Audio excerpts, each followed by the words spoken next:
Okay, we'll do our best to get this on the screen. Well, like I said, don't push the chair all the time. But when you can get that. Yes, ma'am. I'm ready. You just open us up and we'll...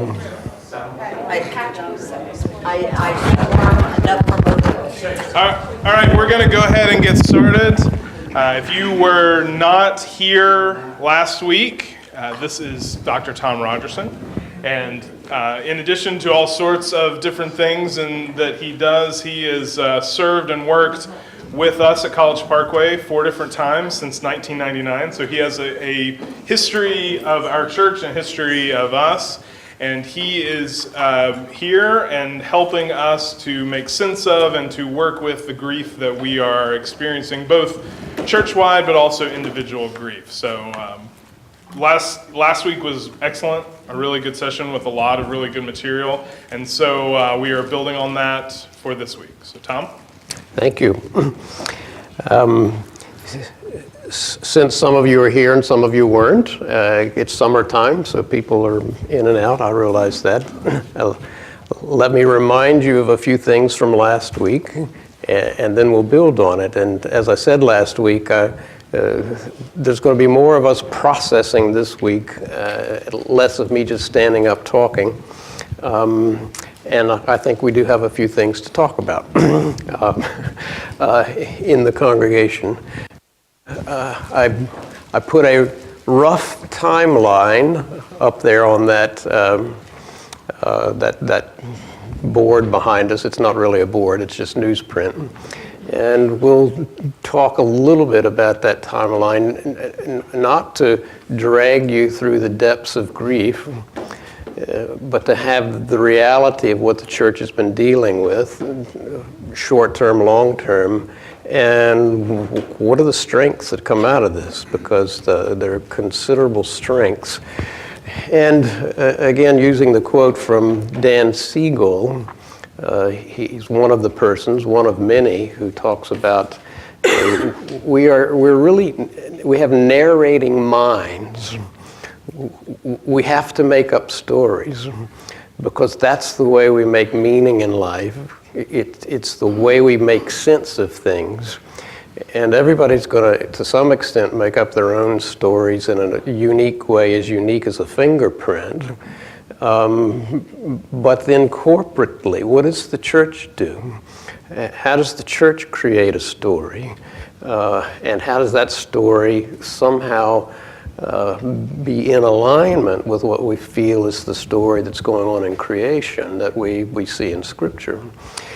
So as a reminder, what we learned last time is that we are trying to be exquisite witnesses for one another. Witness not in the sense of I'm telling you something, but witness in the sense of I'm an observer with you, I'm a listener, with our hearts, with our heads, and with our hands.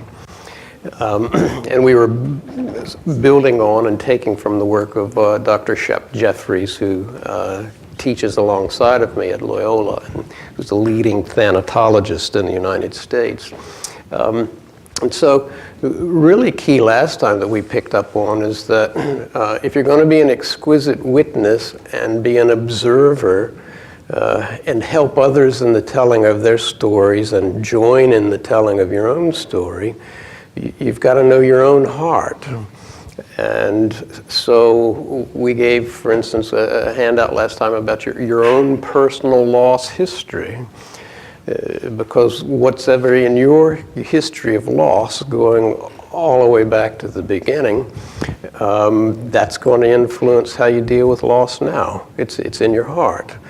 And if you're not aware of your own heart, what usually happens is you can't be a listener.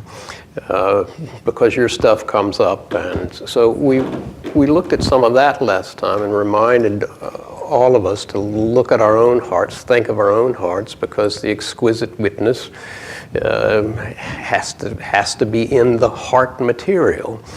And heart material means there are tissue boxes located around today. and we may need them, and that's okay. So heart also means that any current grief you're dealing with in the present has a past. It also has a future. Because all of us develop stories about how the future is going to be. When you came today, you had a certain, at least latent story in your mind about Olivia's future. You need to recreate the story now because there's new data. And what's the story going to be? So it affects the future. So your past, your present, and the future. It's really always present. And to some extent, this church needs to figure out what's the story going to be. Individually, we do that, and corporately, we do that. We also were reminded that every loss is a multiple loss. Because of the heart, whenever you lose something, there are always residuals. So whether it's been a divorce in your life, or you lost your pet not too long ago, or you lost a parent at an early age, there are always residuals. So every loss is a multiple loss. And being able to talk about that openly and have someone listening to you and saying you're not crazy, or not saying get over it, is extremely important in soul development, what I would call soul development, as well as emotional health. We also saw that change equals loss equals grief. So anytime there's change, that has to do with grief, because your mind has to resort the story. There's grief work in that. So any change, we typically don't like change, and we really do try to create a system that holds off change as much as possible, and certainly myself included, because there's a certain grief story, grief processing that comes with any kind of change. And yet we know intellectually that there's no way that you can hold off change. And so how are we as people of faith, how do we have a story, an underlying narrative in our lives that accounts for and can deal with change? Even good change can create grief, because you have to deal with a new story. And so sometimes very positive things, a new job, higher pay. Well, that's great. Can I do it? What's it going to mean to my family? What am I going to have to give up? All that's a ripple effect for something that can be a very positive change. It's body, mind, and soul. We looked at that last time. You're dealing with things in your head, your cognitions. You're dealing with your body. Your body has certain reactions. You're dealing with spiritual things. You're dealing with relational things. All of that is a part of a grief response or a change response. And listening to our bodies becomes extremely important in times of change. And we typically live in a society that ignores the body. And you're not supposed to get old, and you're supposed to be able to have a pill for something to fix it. And it's really interesting how the body gives signals a long time in advance, and it usually takes a big signal before we pay attention, or at least that's the way it is. And I get terribly insulted that I'm growing older and that my body doesn't always do what I want my body to do. My doctor suggested I do something. I'm not doing that. I'm not that old. And so, anyway, I won't get into my story. There's my grief and loss coming out. We saw a clip from C.S. Lewis's The Shadowlands with the phrase that was in two ways. in which his wife, who gets ill after waiting to marry a long time, and finally marries, finds the love of his life, and then she gets a terminal illness. And she confronts him saying, the pain then, meaning when she dies in the future, is part of the happiness now. You can't take the pain out of it, and pain that might happen in the future. You can't leave that out of the discussions because it's part of the happiness now. And then the flip is also true, that the pain now is part of the happiness then. Meaning, if in fact you're really going to engage life, you're going to have to engage suffering, and nobody escapes. And it's part of the way one develops as a whole person, and he was, of course, looking even beyond this life, that it's part of happiness then, but it's also part of how you develop happiness along the way. I think you said we ought to have a joy seminar or a happy seminar, and there's some truth to that. Is this story that we're creating? Is it all about grief, or is it also about joy? And how do these things fit together? So we are these narrating creatures. We looked at some patterns, and although there are many different theories of grief, the pattern usually follows something like shock, with all kinds of emotions and words to that, disorientation, and then at least somewhat of an upward trend. There's kind of a descent, and then over time, everybody's time's different, and nobody follows the same time framework. One recreates the story, the meaning of life, and puts it together again, and comes to a place that's more than just grief. But there usually is, and I said it very much follows the pattern of cross, death, resurrection, and you don't get to resurrection without that other way. Now, many people in our culture very much would like to go from shock to resurrection. That descent piece, we don't like it, and that's because it's raw, it's vulnerable.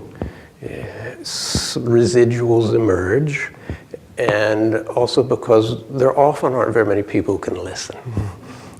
And it's hard to do by yourself. You can do it with God, and certainly do it with God, but you often have to have it with somebody else. And the myth that you can kind of do it on your own is a myth of ill health, as opposed to processing that's very much a part of what we see in the pattern in the life of Christ and the disciples. That's the pattern, in my opinion. So I'd like to say a couple of things. I'm doing some of this as a reminder to bring us all on the same page. I want to say a couple of things about church grief, family and church grief, and then we're going to do some processing, and that will be inclusive of what do we say to one another, what do we say to God, and what does Scripture say to us. Those are some of the things we're going to look at today. And a part of the happiness today is that we'll take a break and there are ice cream sandwiches. So I'm assured that we can have that, and we'll play it by ear in terms of the time. If you're completely worn out or you fall asleep after you have the ice cream sandwich, we'll stop. We'll go as far as we need to go today. So let's see. So you can define church. You can define family as churches and then other kinds of groups, and if we could just look at this for a minute, and you can see my bottom line is that we're going to practice being an exquisite witness with a recent announcement that came today. But you define family in all of these ways that's listed there, and they're always ripple effects. You have a primary loss. What's the ripple effect for the future, for instance? And so in all of your minds right now, to some extent, fleeting or otherwise, you have an announcement that Olivia's leaving, and already there's a ripple effect towards the future. I'm sure you're still thinking about what your new life's going to be like, but so is everybody here. What's the story going to be? And so it's rippling forward. For some people, it's rippling backwards. We've been through this before, or I've lost a significant person in my life before. So it's rippling forward, back, probably sideways, and all kinds of ways, there's ripple effects. There are what are often called secondary losses. You have that primary loss. But for instance, a parent with a child in the youth group who may be having other issues with their child at this point, there's a secondary loss going on there. How will this child deal with this now, with this on top of it? So, and Olivia's strong, so she can handle my comments. But all this is going through our heads, so let's just name it. And what's going on with Olivia is not the only thing going on in the life of this church, and for all of you sitting here. And we'll talk about some of that as well, because this church has experienced considerable loss just in the course of 2016, 2017. It's not all loss, because you got some considerable joys as well, but there's been a lot of loss. Ripple effects, secondary losses. Those of you who did leadership with me before might recognize it's a little hard to see the aging process, I can tell you. Point things out a little bit. This is a list of high events that create high anxiety in the life of a church. And let me just read them. And I have a cheat sheet here because I can't even see it off of this thing. But so, for instance, in churches, and by high anxiety, it's not I'm anxious like that. It's worried energy. It's an energy that has something of a worry about it. And when you have that energy of worry, it's very difficult to be creative. And it's very easy also to point the blame somewhere. And so the task of leaders in churches, and by the way, you're 11 in the lump. Everybody here, you're all leaders. What are you going to deal with the anxiety that's existing in the life of the church? When there is that anxious energy, the task of a leader is to monitor their own anxiety so that they are, as Steinke and Bowen and everybody would say, they're the non-anxious presence. We've got clergy here, and clergy are trained to this in seminary. Most of us don't get it until we get out in the rough and have to practice it. Even then we don't get it. Because if you have the anxious energy, you can't be creative, and it's very difficult to listen to the Spirit.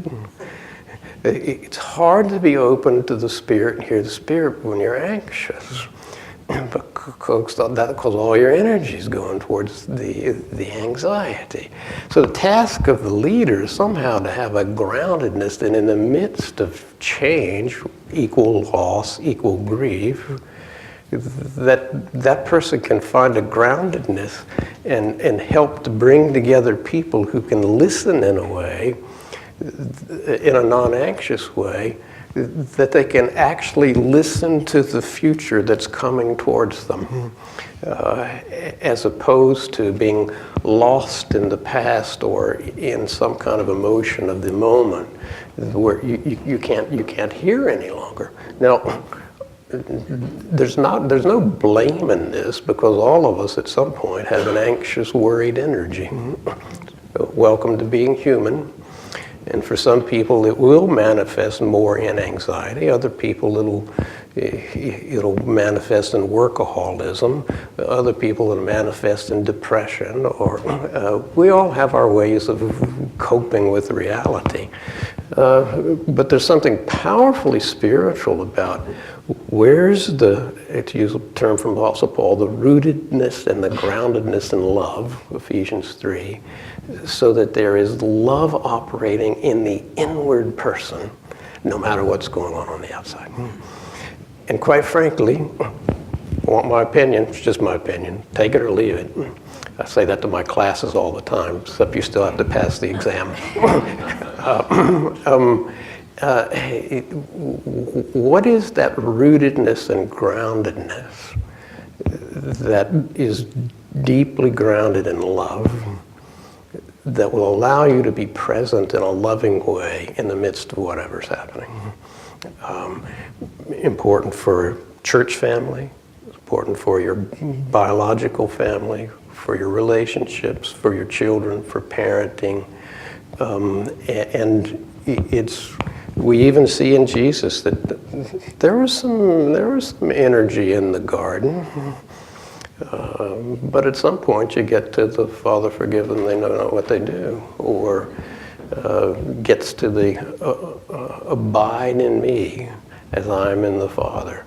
And so something of what we're doing has to be about that abiding that is counter to the anxious energy that is concerned about the future. Or the prophet Isaiah, talking about you have to have that sense of trust and belief and not be like a shaking reed before the advancing armies. Boy, that's easy to preach. It is hard to live out, and I struggle with it because my default genetics is anxiety. Some people have genetics that are more towards depression. My default is anxiety, and so I have a long history of people in my family who handle their anxiety by religion. That's not a bad thing. Can be bad. Can make you rigid in your religiosity if you're not careful, because you then the anxiety filters into the religion, so you get this tight religion that's limiting, and it's nothing but anxiety. And I have to stop and catch myself. Okay, God, I just gave you a very anxious prayer. What would it be to pray and not be anxious? And there's a different mental shift that goes on at that point. There's a shift in the body that occurs. And there's this just, and one, to use the words of Teresa of Avila, one moves into that love spilling over into love, which is the heart of mystical prayer, the same as abiding. So can we, in the midst of grief, find a place of love spilling over into love, even when you don't know what the story's going to be yet? And out of that will come your story. We talked about this a little bit in the break after worship, in terms of how the search committee last time in many ways had to operate. I guess there's going to be another search committee at some point. But how you get to a place where, what was the comment here? She's not volunteering. She's not volunteering. We're not going to develop a search committee today. But how the search committee had to not know Because at the point of love spilling into love, you also have to come to grips with it's not only important to know, it's also important not to know. And you have to enter into not knowing and be okay with that in a calm, non-reactive, before you can have any knowing that comes to you out of the future. So not knowing is okay, and it's important to express, and to express it to God. That's why the laments to God are saying, why? How long? What about us? And that language with God is okay to not know. So the stuff that you can't read there, the stuff that creates the most anxiety in churches, issues of money, anything about sex or sexuality. Baptists are really good at turning everything into something about sex and saying no. Look at all the stuff that comes out of annual meetings and everything. Anyway, I'm anxious about treading on ground when I say that, but anything about sex and sexuality, church gets very anxious. Look at all the stuff about homosexuality, for instance, or reproductive rights, or any of that. In fact, in many ways, the whole country's turning around issues of sexuality. High anxiety. How do we be non-anxious in the presence of that? Pastor's leadership style. Anxiety in a church can get very clergy-focused. Now, your task as leaders and leaven in the lump is in a time of high anxiety and grief in this church not to put the focus on the clergy with blame or fault finding, because I guarantee you, if Patrick introduced, where is Patrick? I thought you left. If he introduces any element of change at this point in the life of the church, it'll be like a lightning rod attracting electricity. And his wisdom and Olivia's wisdom, they said, we need a pause, and we need to work through some things before we talk about the next story of the church. Because otherwise, any change that's introduced at this point, the anxiety that exists in the church because of grief will get focused on the clergy. Or if he changes his style. Don't change your preaching style anytime soon. Because if you do, people, you need to be aware of that so you can catch yourself. Because something might come up automatically for you in which you say, wow, there's a particular energy to what I just said. Well, remember, the exquisite witness takes responsibility for what's happening in their own lives, their heart. Be curious about any unusual energy that comes to your statements or your relationships with anybody in the church, especially your church leaders, deacons. Deacons can watch for it, and clergy, because there's an energy going on, and energy finds some way to release. You can release it through processing, or you can release it in lightning bolts, your choice. But it's going to release one way or the other just because it's energy. Please. Dr. Rodgerson, we were talking about at Sunday school, that anxiety, or if you've been around long enough though, I have found it's exciting, but it is an anxiety, it's also scary. Absolutely. You've been through it enough times. Right. Even what you're happy about the change, or you're maybe not happy about it, but it's still a grief of the change. Right. But it can be exciting, but that change is scary. Absolutely. And exciting at the same time. Just Good. it's like good balls point. up in the air. Where are they going to fall, or something like that? It's exciting too. And how do we hold those balls in a non-anxious way and in a way where that we've got a lot of questions and unknowns, and we're okay with it till something settles out. But yes, there's an excitement, and most people would not, on first blush, say, I'm excited about grief. However, in the grief process, when something new begins to emerge, absolutely. You're saying you've got enough of a pattern that in fact the pattern shows us, so that's going to be one of the strengths that we're going to, somebody take notes, that one of the strengths of the church will be, we've been through this before. And it's always grief. It's always a grief when you think of those that have been changed or things that have changed in your life. Yes. It doesn't go away. Right. And so how do we hold what seem to be opposites together, which is also a part of the life of faith, with those question marks all the time. So great point, great point. So you're already processing this in Sunday school. Somebody said there wasn't much by way of a lesson going on today, that we were doing lots of processing, which that's fine.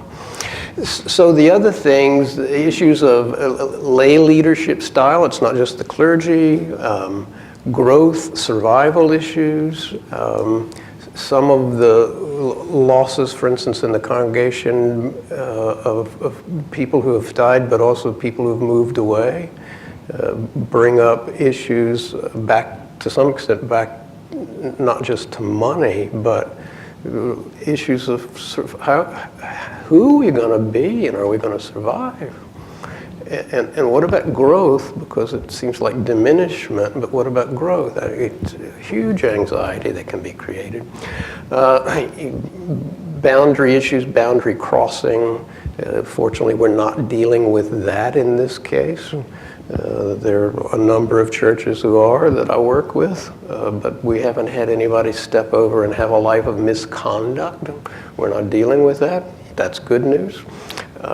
Trauma, there's some, depending on how you define trauma, there have been some events of dying in the last year here that I'd put in the trauma category, in terms of how it's happened and how it's impacted the church. Staff conflict / resignation. Fortunately, not staff conflict, but we have a resignation on our hands, high anxiety. Harm done to a child or death of a child. There's been some of that in the congregation.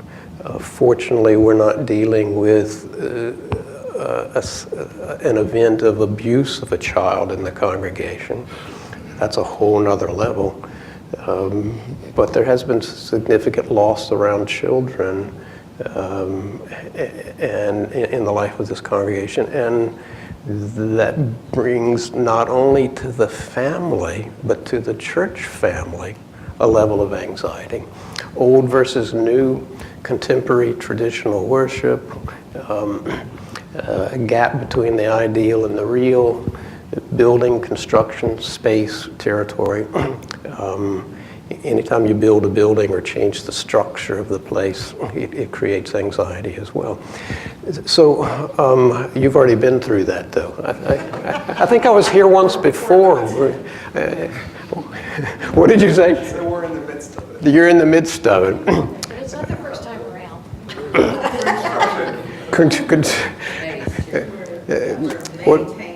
You're And it's a challenge. maintaining, yeah, right. Maintaining the building, cost of maintaining a building.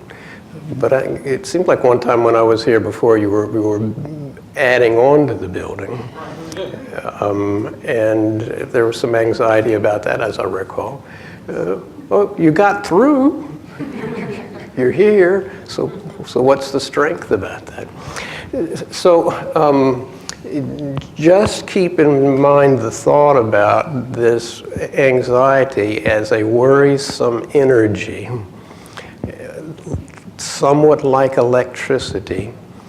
And if everybody here can be aware of that, you can use that energy for good and creativity as opposed to spiraling downwards or actually making your problems worse. And curiosity is a great thing. If you can simply be curious about unusual energy, those are not bad words for any relationship, by the way, whether you're single or married. If you can be curious about something rather than reactive, you become a whole lot more productive. But there's a lot of lessons to learn in that regards for most of us. So if we were to just take the announcement today, it's kind of, if on this church timeline, at one end is July 2017, at 1:30 in the afternoon on July 23rd, to some extent, you're in a process of early stages of grief. If we go back to this other slide that you can't see, well, they tried to enlarge it. This pointer bounces off rather than, you see it goes all the way, but when you point there, it bounces off the screen. I hope it's not bouncing into anybody's eye. But over on the one side where you have the shock, if it's a death, it's one thing. Look at those words that, oh, you can't see the words. I have a few of these things left from last week. I handed them out. I think I have a few left, which you can share and look on with one another. I think if you take, I better take one myself, but if every second or third person takes one, you can look on it and you won't have to look on the screen. Some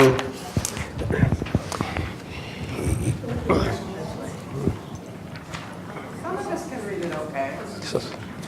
Oh, you're bragging. You're bragging. With my bifocals.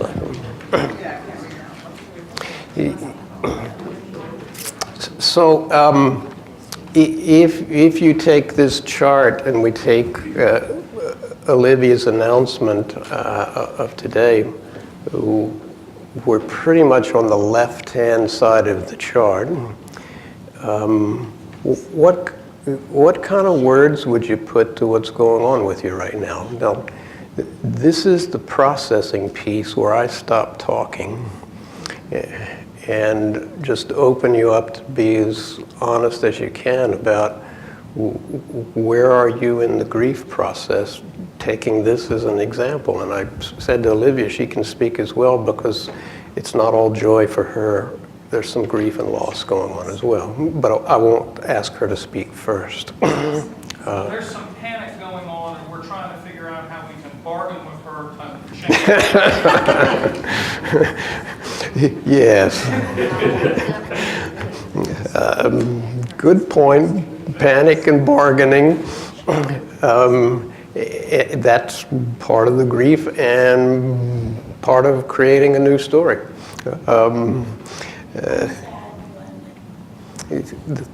Sadness and lonely. And can you put more words to that, or it's kind of a little bit of a story around it, or she's been like a daughter to you. Yeah. So to some extent, you're not losing a pastor. It's like losing a daughter. It's that close. Yeah, that's tough. Depression. Go right down the hole. Now, we can start filling in our stories about what you mean for that, but say a little bit around it. Micah, Lila. Granny's going to miss the grandchildren. Granny's going to miss the grandchildren. So this is a daughter.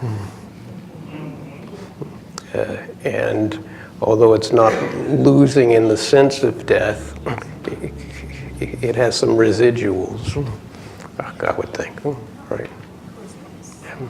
Absolutely.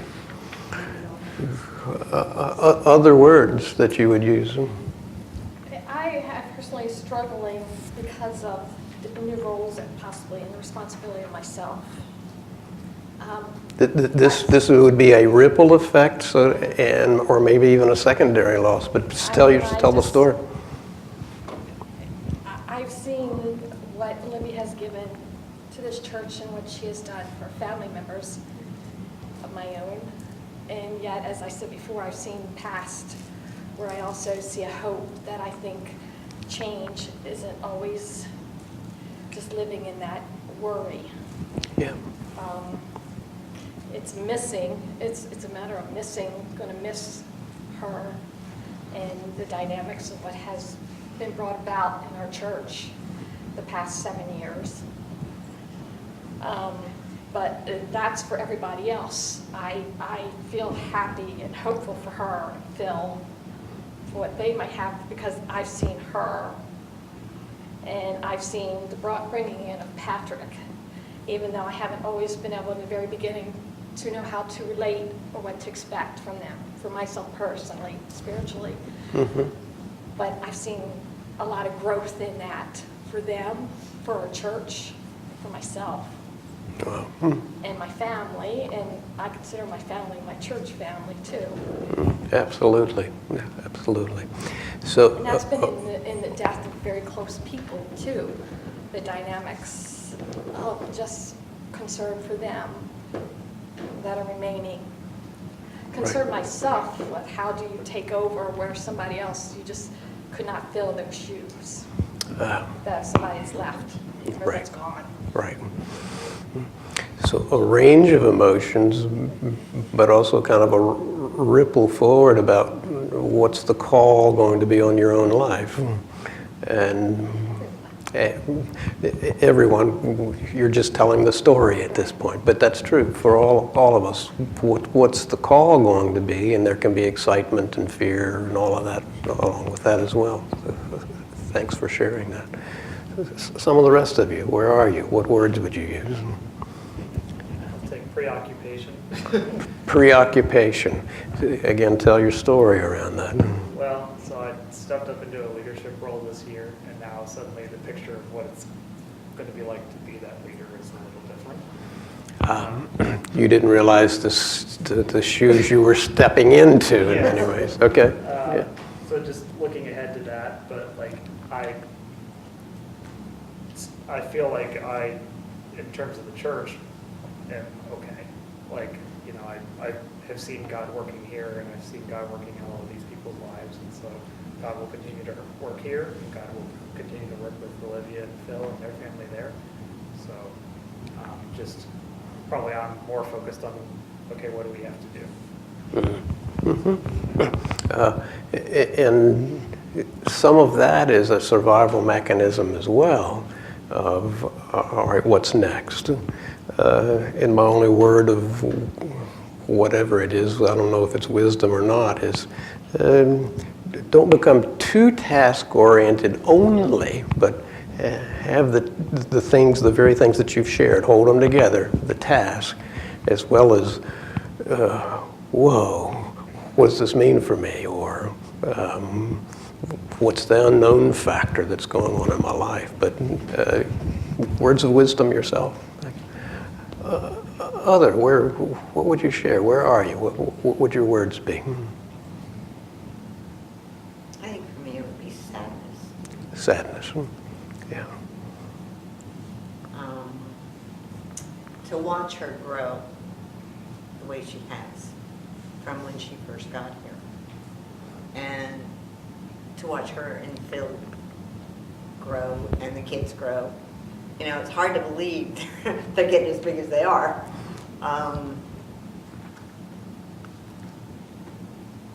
I've never been involved in a church that I wasn't involved in a church growing up at all. And I was only ever involved in one other church besides this one.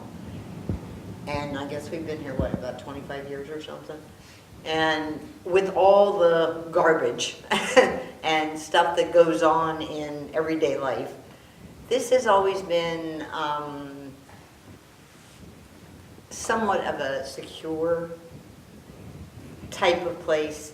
So for that reason, I'm sad because the security is a little different. Yeah. And I wish the best for her and Phil and the kids and her mom. But I am going to miss her. Yeah. So the honest rawness of there's a loss here. And it's a loss that has a ripple effect in your own story of, it shakes the security a little bit. And you're being honest about that. But that's a great theme. Where is the security going to come from? And how do we deepen the roots of security that we have? And we as a church, you as a person, will be a part of the call in this. So those are profound words. Thank you. Who else? Everyone in this room could find some words, I'm sure. And I want to give you a chance to do that. And not just so that you're not entertaining me, it's so that we have all this in the light, so that this is a part of transforming this energy into creative energy, not cynic. So that's the reason for the verbalization. Other people find words? I don't know. For me, what I'm going through in my life is my kids are college age. They're going on. It kind of feels, although it's a deeper sense, it kind of feels like that because there's this person that I've seen grow and do a lot for this church, my family, my brother's family, and you knew that through growing so much, this day was going to come, but, it's here now. Yeah. It's kind of like when pack them off to college or ready to go, there's like elements of that, but it's a lot stronger too, because you knew there's this wonderful person with all these talents. There's this going to expand beyond a role here. So there are multiple things going on in your life. And while they're good things in many ways, but it's kind of like that. Yeah. It's kind of like, yeah, it's kind of like you knew that was coming. And then, there's the anxiety of what's God going to do next because we want him to fix it on September 30th or something. That's not what That's the 4th and 9. well, I missed that. So, He's willing to wait till September 30th. I just think that's awfully generous. Next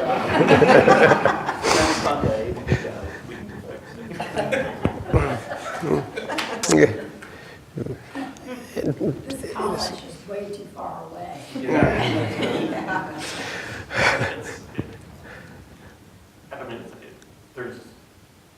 I don't have the right words to express it, but it's kind of a nuance like that in ways that it's yes. moving on, it happens, but it's so mixed.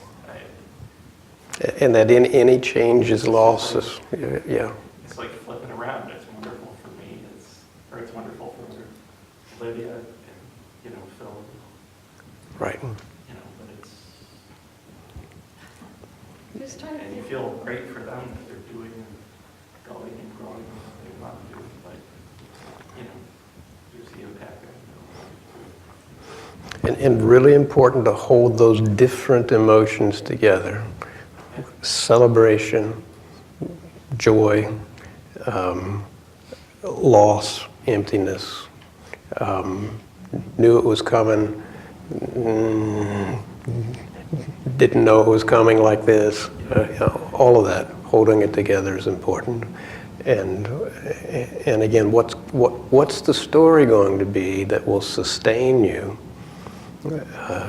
in these times of change. Tom, you were saying something about, you know, how we fall back on religion, and I don't say I would fall back on religion, I would say fall back on my faith and trust in Yep. God about, okay, how's he going to think, God, how do I look into what I'm fearful or anxious about? How do I hope and know that I'm supposed to praise you for it, even though it doesn't feel good, that I don't know what's going to, it's about letting go, it's about confronting my own spiritual relationship with God, of trusting him, and he has proven himself multiple times in my life, so I know that, but it's still there. And it confronts my relationship and letting God take care of that. Absolutely. Falling back on transformative faith, not just on some kind of ritual. Although sometimes the ritual can at least give us a framework that invites us into the transformative faith. Amy said that, and I say that repeatedly, that Amy said that one night in Yeah. Monaco in Sunday or Wednesday night study. Yeah. And she just knew. Right. That's what I think is. But where do you go with that? Yes. How do you let God take you there? Right, and how do we let God be God and trust that? Yeah, good point. Anyone else? Words to this, just for the moment.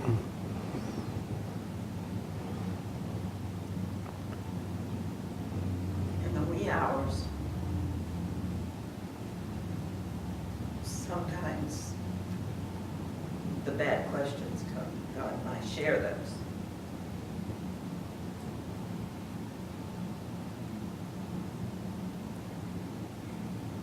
And too many times here recently, I've had to ask if I want out of this pain,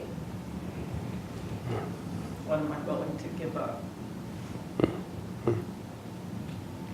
And it's a logical question that we've probably all asked ourselves. You either agree to feel this loss, or you quit loving. Right. Those are your choices, girl. And you know the right choice.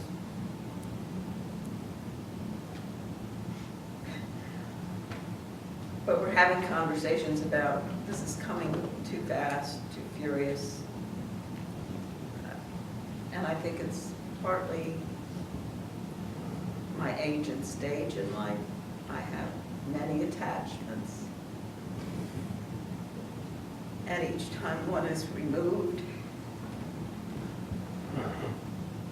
I'm trying not to let a piece of myself die in the process. Yeah.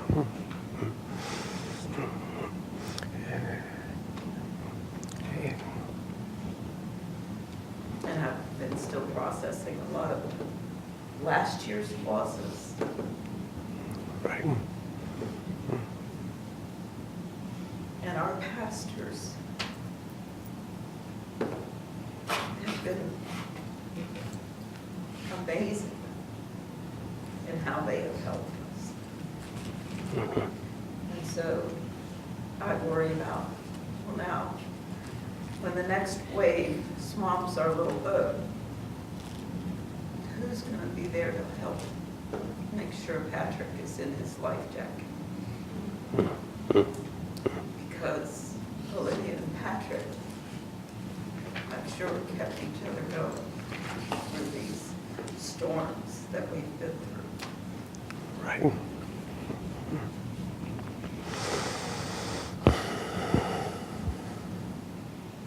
And I know God will provide.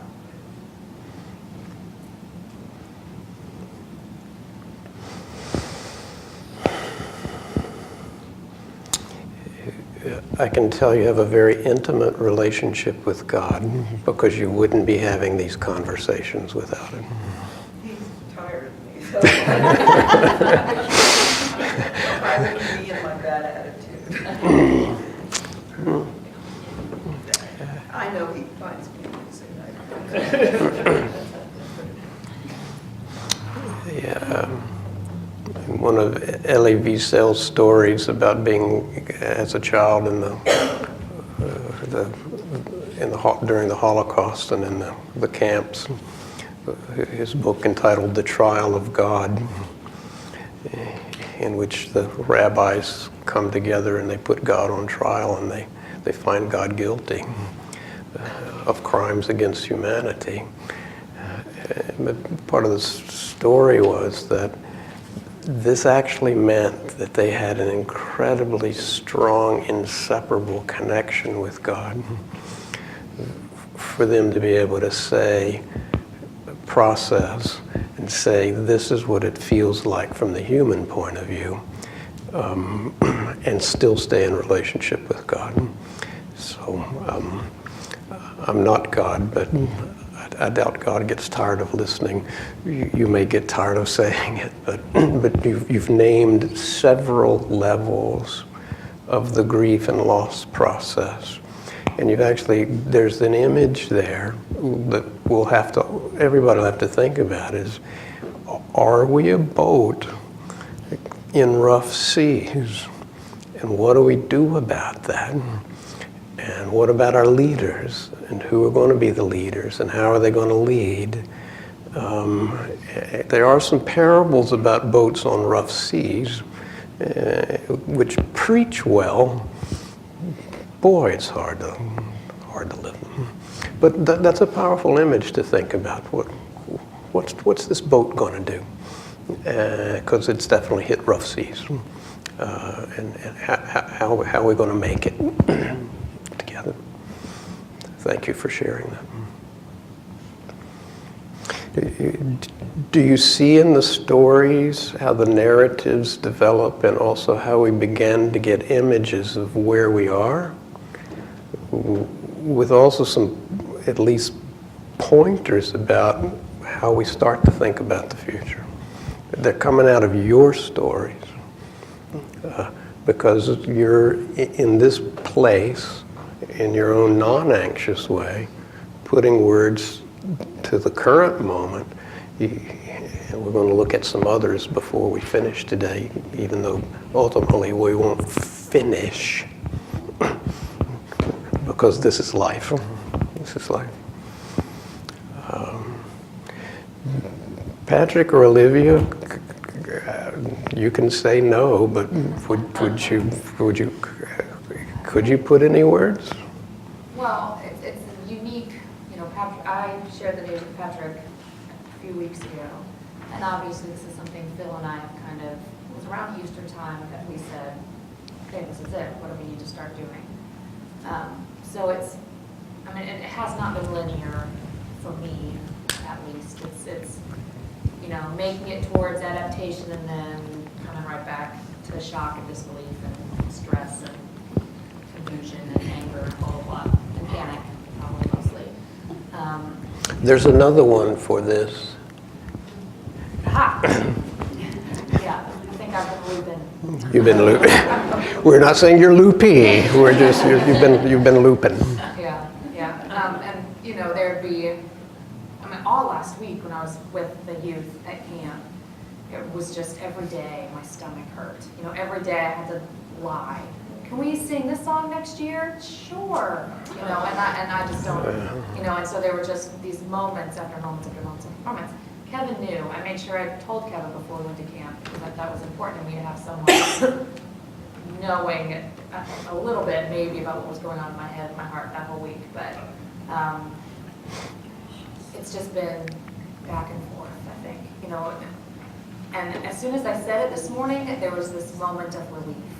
Finally, these people, the most important people to me, know and can kind of, they're going to be shocked, but I know people are going to be praying for me now. They weren't praying for me a week ago as Phil and I kind of go through this. But also, like I said, what puts me back in that first category are the kids. I'm going to be fine. I've lived in New Zealand before. We're going to, and the kids are going to be fine too. But I grieve that Mike is never going to get to ride a big yellow school bus because they don't have big yellow school buses in New Zealand. Or what am I going to do for my first Thanksgiving? They don't celebrate Thanksgiving in New Zealand. So those are the types of things. Mail her a turkey. Unless you know, a turkey farmer turkeys are very expensive in New Zealand. So these are, these are the things that put me back into the first category is what, who are the kids going to be friends with? Phil and I have friends there, but who are the kids going to be friends with? How are we going to keep in touch with their cousins? Things like that over and over again. But there's a sense of, as I've processed through it the past couple months, I feel like there's a sense of relief that all of my favorite people are going to be praying for me now. Wow. And as we said earlier, just briefly, you're at a different stage in the grief process because it started earlier for you. So, and people are going to be on different timelines here, not just about this, but other issues of grief in the church, and nobody does it exactly the same way. Be sensitive to that. Patrick, anything you'd like to say? Or? Well, like Olivia mentioned, it's been about 4 weeks, and the first few days very much was the sort of shock. I mean, we went and planned out these preliminarily planned out these meetings about 2 hours after she told me that she was leaving, and so I don't really remember our planning meeting all that much other than we went to Jason's and They came to Columbia to have lunch with me to think about these grief and loss sessions, and I said, is there anything new I need to know? Yes.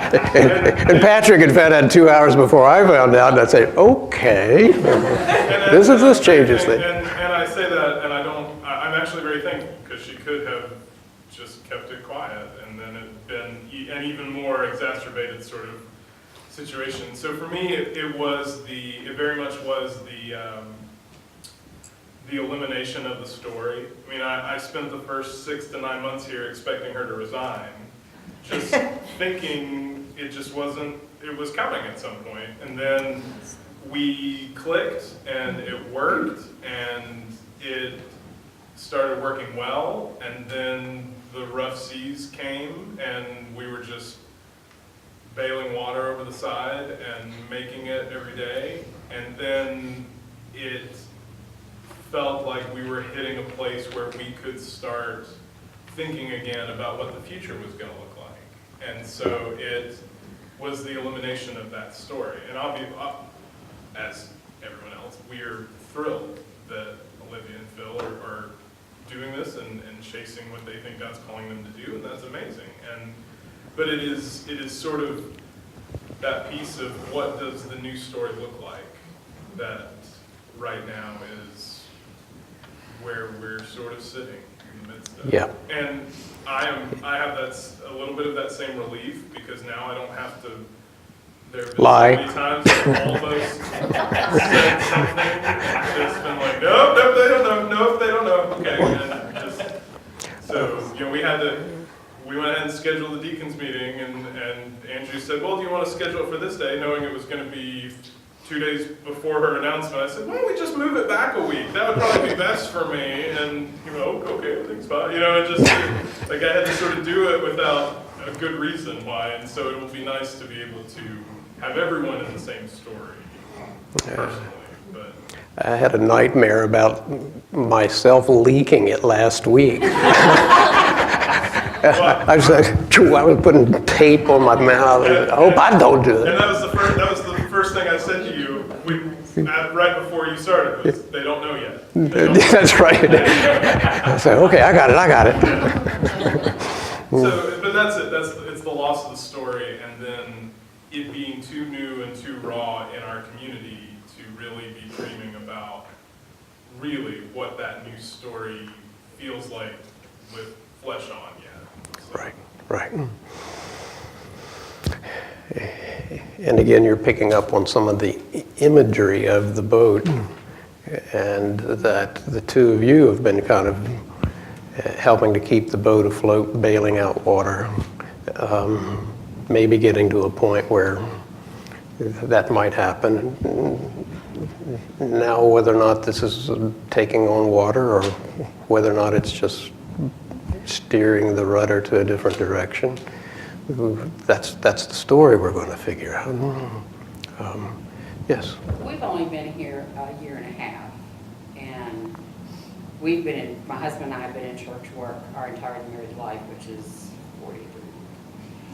And, Which you went quiet with that one. Yeah. Okay. And so we've seen a lot of functional churches and a lot of dysfunctional churches. And we've seen a lot of pain and heartache and a lot of frustration and a lot of joy in church work. And I can tell you honestly, as difficult as this makes the situation here, I would not want to go through this with anybody else but these people. We've just we have seen so much support and cooperation and true dedication to what they know is right. It's not always comfortable. It's not always, we're not always supporting each other the way we should, but this particular church resonates in love and concern and caring and the ability to break the wall down and put a hand out. And to me, that's a huge joy and a huge relief. We're talking about anxiety, and yes, I have anxiety like everybody else does. But to be here and deal with this with these people, that anxiety is so much lower than it has ever been in the past with any other church community. And we've seen some pretty rocky places. Yeah, so have I. But this church is worth doing it with. Yeah. So. And I told Patrick and Olivia one of my part of my willingness in a busy schedule to come out and do this is because there's something here that's worth working through and preserving. I see a whole bunch of churches and doing church mediation work that, number one, they wouldn't have the forethought to even do this kind of work. And they would not have the forethought to do the kind of leadership training and the working through things that this church historically has done. Now, I have a little bit of mixed motives here. They're not all entirely pure, since my son lives about 2 blocks that way. And quite frankly, he'll say, should I go to this church or this church or this church? I said, no, don't go to that one, don't go to that one, don't go to that one. But I can honestly say, go to this one. There are not many Baptist churches in the state of Maryland I can say that about. And that's kind of unfortunate, but, and other people would say, well, you just have a skewed perspective, and that's probably true. But I want to reinforce part of the story that's going to be really important here. Whatever's boat, whether it's rocking or whatever, it's a boat that's got a uniqueness to it and some safety in the middle of this boat. What is that? How do we name it? And what's the story going to be going forward? You wanted to make a comment? I just wanted to say something about this church. And it's part about me, but because of my past life, I had reached a point where I did not allow myself to become close to people. When I say close, deeply love people. And when I moved here and this became the church that I came to, that was broken down. And against my better thoughts, I became to the point where I did begin to love people again, and deeply. And because of that, I've just suffered one loss after another. by them moving away and my death. So I guess there's something to be learned about that.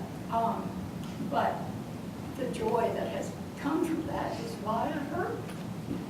Yeah, So right, there's joy in hurting. right. It's a good thing, I guess. Yeah. So the pain then is a part of the happiness now, and the pain now is a part of the happiness then. It's very risky to truly love in life. Very risky. And quite frankly, it's why most people fail at intimacy, because they're not going to be that connected to anybody. And so we even in churches, we create distance by the way we do things so that we don't have to love that deeply. What you're saying is, you took the risk to love deeply. It hurts. It'll probably hurt again, but it's worth it. And I hear something about this is a safe enough place where that kind of loving can take place. And that maybe we can model it to our kids, to our spouses, to the culture around us. Because we're a culture that really doesn't know how to do loving, vulnerable intimacy very well at all. And even in many marriages, how close are we going to be is the big question. And people decide not to be all that close. Because it's safer. You don't hurt as bad. So thanks for that testimony, not only to your own life, but the testimony, what you're saying, is of this church and these people, is what you're saying, and that it's worth it. To kind of join with Pat on that, I think what is also unique about this place is Pat is the only one that loves people deeply, but everyone here loves deeply. And so when we lose someone that everyone loved deeply, we all get to grieve deeply together, and not one person has to grieve alone. But when you're surrounded by a whole bunch of people that love as deeply as you do, And that's what makes this whole thing so hard, because we all hurt. And we hurt for each other. When you hurt for each other. We can't Yeah. look at each other without hurting. Right. We all hurt. Having counsel somebody else, what words do you say when sometimes you're hurting more for them than maybe yourself, but because you've had that loss, you can hurt for them just Right. as deep as if you were a part of your personal family. Right. So how do you raised the question, but you're doing it. How are you doing it in the hurting for others and being with others? What are you doing? Because you're doing something. I think the Holy Spirit is vastly responsible for the good here. The people I feel that love from, and the people are the same people I feel the connectedness of the Spirit with, and the people I serve with, I love them more and I get to know them better, and I feel the Holy Spirit working in them, and that brings that same Spirit out in me. So it's not anything I say, but if I'm with someone, then the Spirit is working between us. So it's a remembrance of the one thing God did say through Jesus is, Lord Emmanuel, I will be with you. Didn't say I'm going to fix it till the end of the age, just that I'm going to be with you till the end of the age. And so the withness, including the withness of the Holy Spirit, is a part of what's operating and working. Would anybody else use any other words? a couple practical things that I observe.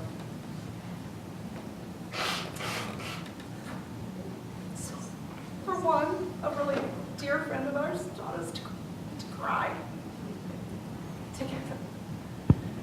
Before that, not too many tears happened in this room or in this group. But he taught us to cry. And we've also had a lot. We share our pain and our mutual feelings for each other, whether it's love and it's also pain. By physically, hugging each other, and there's been a lot of that going on in the last year or so. Just taking time to take somebody when you see them. Give them a hug. So not being afraid of your tears, physical touch. And I hear you also saying, noticing and not avoiding the other person who's hurting, moving towards them rather than away. Because people who can't manage their own pain, they move away because they say, I don't know what to say. Well, of course you don't know what to say. There isn't anything to say. Move towards them anyway and be with them, because that's all God's promised, is I'll be with you. Yeah. I think there's somewhat of an openness with this church when it comes to dealing with different situations, whether they're something to be happy about or something to be sad.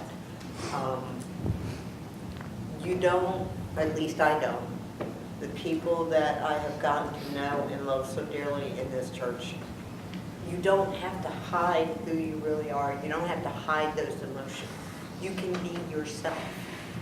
It's like if I wanted to talk to Leslie, I would not feel the slightest bit like, oh, you can't say that because that's going to offend her. I would talk to her like I talk to you or Hilda or anybody else. But there's a loving openness here that I don't know that I've felt that anywhere else. And I'll just plant the seed in your boat that's going somewhere. How do you give that away, not only to one another, but to a world that's starving for this, and they don't know how to do it?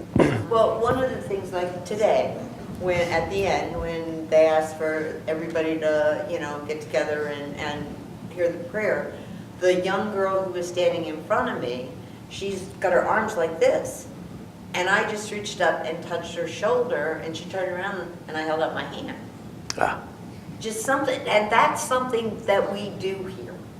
Now, maybe it's not done everywhere, and we certainly didn't do it when I first came here, but however long ago. But it is something we do here now.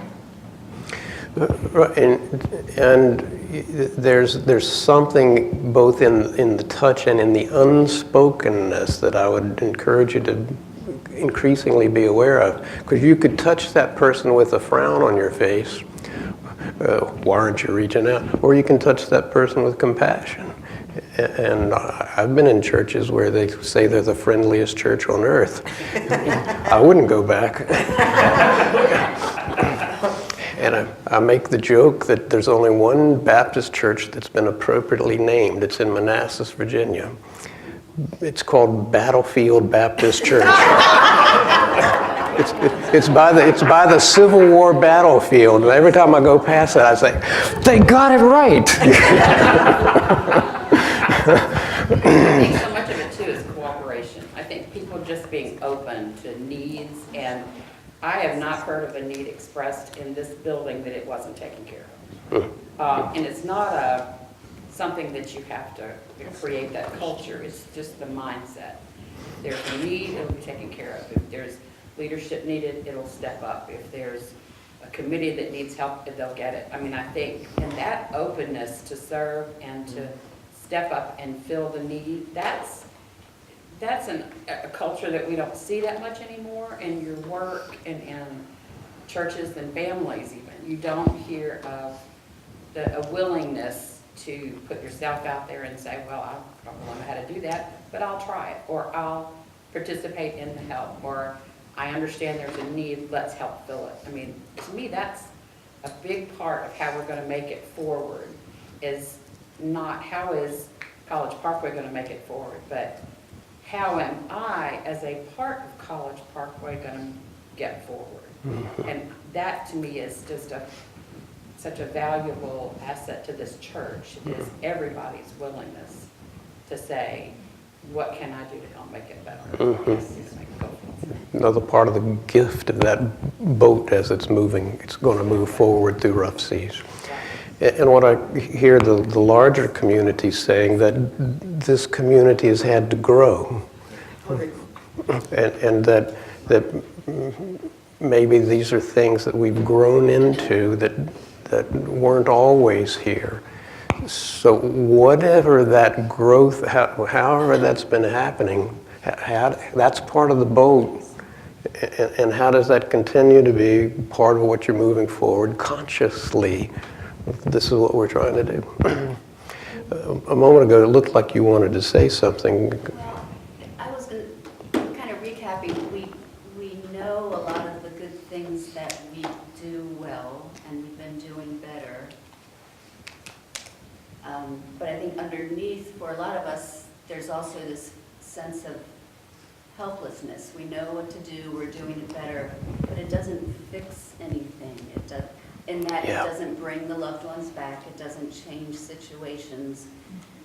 But with that, I think comes a brokenness and an openness to letting the Lord be Lord and lead through His Holy Spirit. And I just, we had some friends that visited maybe 6 months ago and saying, this church has been broken open and I can feel it. They said it is, I can feel it, feel the brokenness, and in time, how God's going to use that is going to be amazing. So just somehow we keep the balance. I don't know if I'm making sense of what we do well with our dependency, not to become confident in what we do, but to stay broken. Yeah, it's absolutely that, and you're right. It's hard to put into words because when you get to this level of things, words just can't quite get the words around it. But if I hear you, it's like we can celebrate what we do well, and we have to do that, but not become complacent or even boastful in that. And to hold with that, important, the helplessness and the dependency we have upon one another and upon God, and how do we stand in the helplessness together and not run away? It's like the early disciples, and Jesus says, you hang around here and just wait for a while, and Spirit will come. I wonder what it was like in that waiting period. I mean, very difficult, even with signs and wonders and all of that. So yes, holding those together. And a mature faith will hold the opposites together without having to fix it. Religion of certainty is religion of death. Not in the sense that we don't know that we're saved and things like that. I'm not talking about that. But that we've got it, we've got the answers. But if it's not death to the church, it's death to people around them. Because it becomes like an alcoholic family system, quite frankly. But being in that helplessness and being okay with the espousing doubt and that I don't have the answer at this point, but I've got a community, I've got a faith, I'm going to wait, something will emerge. Something will. So, yeah, profound words. What I'd like us to do is to just talk about the last year or so.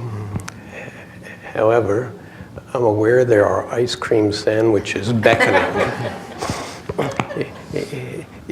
If you would promise to come back and not just keep walking out, could we take a 10-minute break and then we're going to come back and talk about the last year or so, have the realness of that, and then talk about where we go next, what do we do next.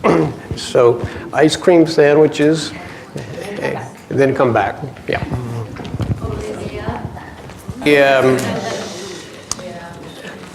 What I'd like us to do, we have roughly an hour. Again, if you fall asleep after the ice cream sandwich, we'll end before an hour. But don't fake going to sleep in order to get out of it. But what we would like to do is let's look at a timeline of grief and loss for the purpose of finding strengths, but also for the purpose of just, let's be realistic about naming that what the losses have been, for instance, in the last year, the reality of that for us, but also that there have been seasons of rough seas before. So I gave a copy of this to Patrick and Olivia when we first met, but take one of these and once they come around, I'll make a comment. So this is a sheet on grief and loss, and I'm actually not handing it out because it has some one right way to grieve and loss. I'm handing it out because of the date on the top of it. In 1999, this is a sheet that I handed out to people in this church when I was here in 1999. So my question to you was, what was the grief and loss going on in 1999 from some of you? That's why I put 1999 on the board up here. David Lowry. David Yeager. It was 2000. It was probably, Most of all of our choir, and Cubas, Sharon's left, and then within a year later, David. so basically David and Kubeth was the something of what was going on around 1999, and that really is, I think, the first time I came out is because there was controversy around music, around his Kubeth style, and some very complicated relationships and dynamics in the church. But to some extent, it started the church on a passage of, for instance, one simple thing: how do we do music? And also something of the church wasn't going to be the. What was the comment over here? What'd you say? You're still working on that one? There's still a lot of conflict. Well, yeah, my father, who was a pastor, said the music ministry, the music department's the war department in a church, because we have feelings attached to stuff that's beyond words. It's music. However, to your credit, you're not in the midst of some kind of a culture war or music war, even though the whole music thing is tough for churches to figure out in this day and age. And so there was some grief and loss about a way of being or a way of doing music or a particular person. David Yeager also, who eventually left, had been around for quite a while. 25 years. Over 25 years. So it was up. No, it wasn't that long. 22. So it may have seemed like more than. When you say over 25, we had a 20-year recognition Yeah. of them, but not a 25. So how did you get? How did this would not be a place necessarily to process all of that again. Although, anytime you move forward in a church for change, there are residuals, and just remember that. that, okay, there might be energy associated with something, but also look, how did you get through that? What were the strengths? Oh, sorry. I thought he said hope. He said hello. How did you get through it? What were your strengths? You're here. The church is here. The church is thriving in many ways. We've had a very strong youth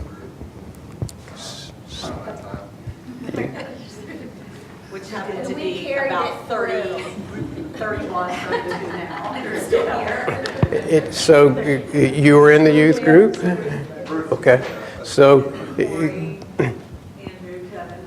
So a strong youth group, youth who stayed, and they must have stayed for a reason, because about this time in the history of the United States, the youth were leaving the church in droves. Yeah, Ruth, she was okay. the group leader.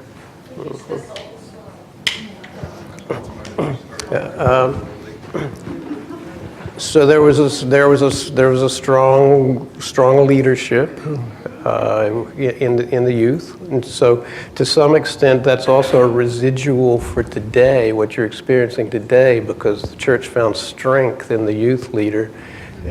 Youth is not the only thing that you do, but you obviously have a strong role there. So that would be residuals of some of the grief now, but it's also a gift going forward. We know that this is important.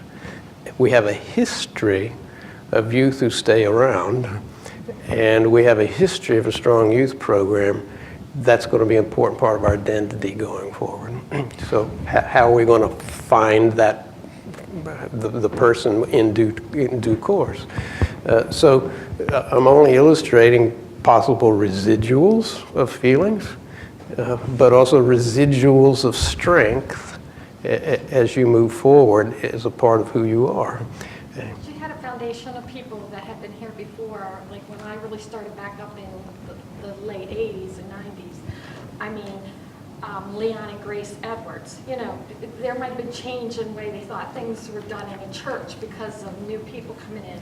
But the McMahons, the Petros, the Kings, you know, the Sheenies, people that were, as far as I saw when I came in, because it was very difficult when David left, and many people that I knew were still in the choir. But maybe just personal accountability is not how I felt, because I questioned should I stay here. And I shared this, but it was accountability for myself is, am I here because of one person or one group of people? Or does God want me here for another reason? I mean, because I live 5 minutes away, that was a reason too, like you would say, but it just, you know, through the years of questioning, I thought, okay, God, I'm not here for, even though I'm sorry David left, he did a lot for my family, and people that left, it was brokenhearted. Right. But there were still foundation people that drew me in still, and accountability for myself that I had to focus on what maybe God wanted me. Just personal spirituality somehow, even though I didn't know where that was for sure at that time. Yeah. So the strength not just in one person, and that's important to remember now, but there's a strength in the lay leaders in the body. That also, I think, ties into some of the grief in the past year, however, with the loss of, well, you name it.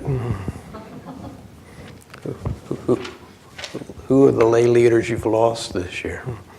Because that's part of what's been happening in 2016, 2017. There's the name in the chronicle. Amy and Dennis. Yeah.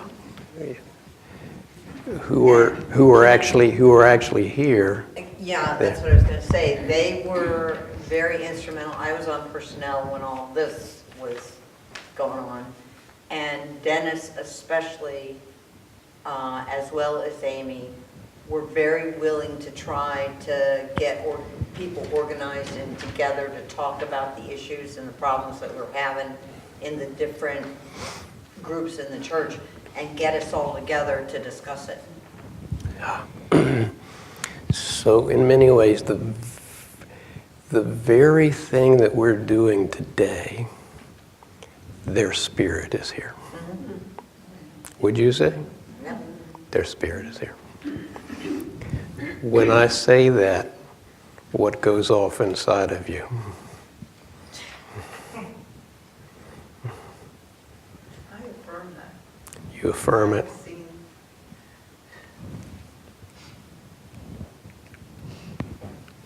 I've experienced dreams in which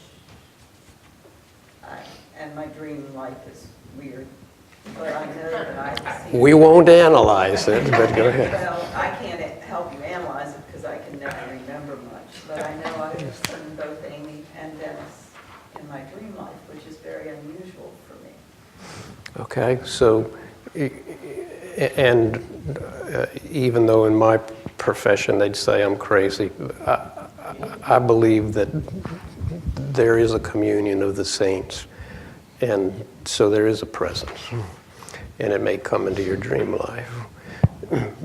But the very way we're operating today, to some extent, is due to the way they had operated and what's kind of in the life of the church. And so we've got a residual of strength, and we have residual and current grief and pain over the loss of Amy and Dennis that came as a surprise, as I understand the story, in many ways. Others' thoughts, feelings when I say their presence is here. I think it still makes me angry. Still makes There's a lot of anger from that still, because I think they should be here with us right now. Yes. And I Right. think, I don't know, like I would only ever introduce a new song on Sunday if I knew Amy was going to be on praise team. And so these past 6 months, there's just been this unnecessary anxiety on Sunday mornings whenever I have to lead a new song, because Amy was always supposed to be next to me. And I was telling Kaylee and Corey, like I had this vision of how, like the McMonagles were going to be the first people I told that, you know, it was time for the Dawson's sleep. And I was so mad that I missed that. I don't know. I think it's that spiral again. Like I think it shocks me how often I'm back in that first stage when it comes to Amy and Dennis. Yep. And that's, you know, and then there are days that, you know, we smile and we talk about it and we laugh a lot. And it's, you know, and we, you know, feel, like you said, we feel them with us and we feel the good that's come out of our relationship with them. But then there's just, every now and then, it just puts me right back into that first Right. shock. Which is that looping stuff. But holding together on the one hand, this is an incredible gift to the church and a power that's still with us. And on the other hand, sadness, anger, loss that's just almost beyond words. And part of the boat rocking at this point. Yeah. I feel a lot of comfort that they were here at all. Oh, yeah. That they blessed us. Probably wasn't as close to them as other people here. Dennis, Andy, both had a very profound impact on me as I came here, as I was a Catholic when I grew up, and then kind of nothing, and then here, you know. And it's comforting to see as those things are passed on. I mean, I guess, I don't know if I've had more experience with stuff like this, because my dad was she was the youngest in the family of 13. So there were a lot of aunts and uncles that died, and they were the aunts and uncles you weren't that close to. Mm-hmm. And those were the others where you were inconsolable because they had been such people to you. Right. You know, your whole life. But I feel, you know,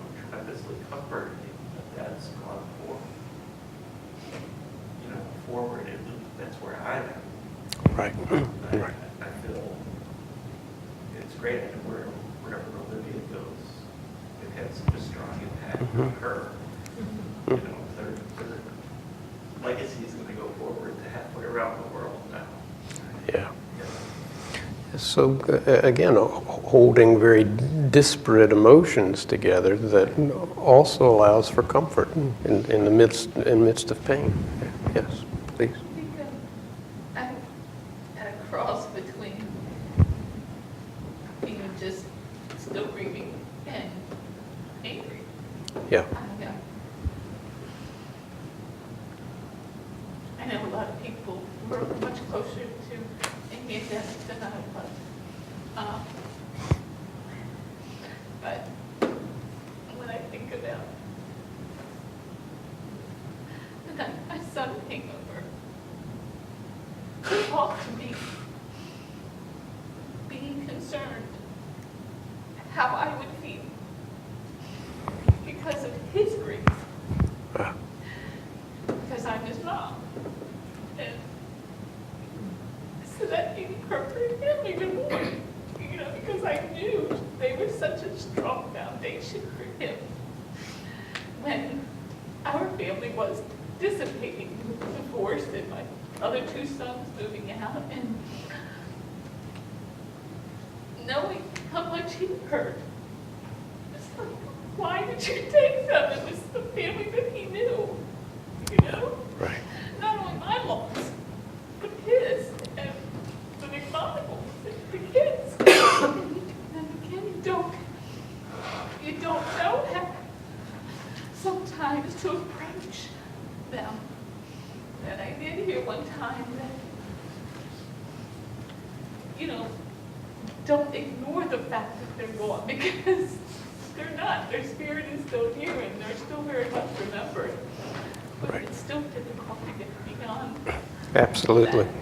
And it Right. brings up old feelings of our loss in our family and the connection from our personal family and our church family, Yep. of the dynamics that they had and the dynamics they had in other people's. I mean, I think of how the Emmaus group and people that have left our church, just the leaving, not passing, but the people have left our church because of the foundation of Amy and Dennis. I think about Olivia and Patrick, how they had this comforting blanket under them coming in and to look at. And that's been taken, you know, it was taken away. Right. And, you know, I have learned through the years what they have brought to us personally as pastors, because I know you don't expect, God grows them. God grows you. You don't expect what you didn't know younger. You just, you know, and I think of them coming in and pray for their future, of what's changed in their lives when they first came here, of what they had. Right. Right. So it's the dynamics of so many things, of how it affects your life when something else happens to you. That family doesn't know how they have affected your life too. Yeah. The ripple of, again, the difficulty of joining and being connected is that ripple effect that on the one hand is a ripple effect of it's very positive and secure and safe, but a ripple effect of pain over the loss of key persons. I mean, and again, words fail us. There really aren't any words, quite frankly.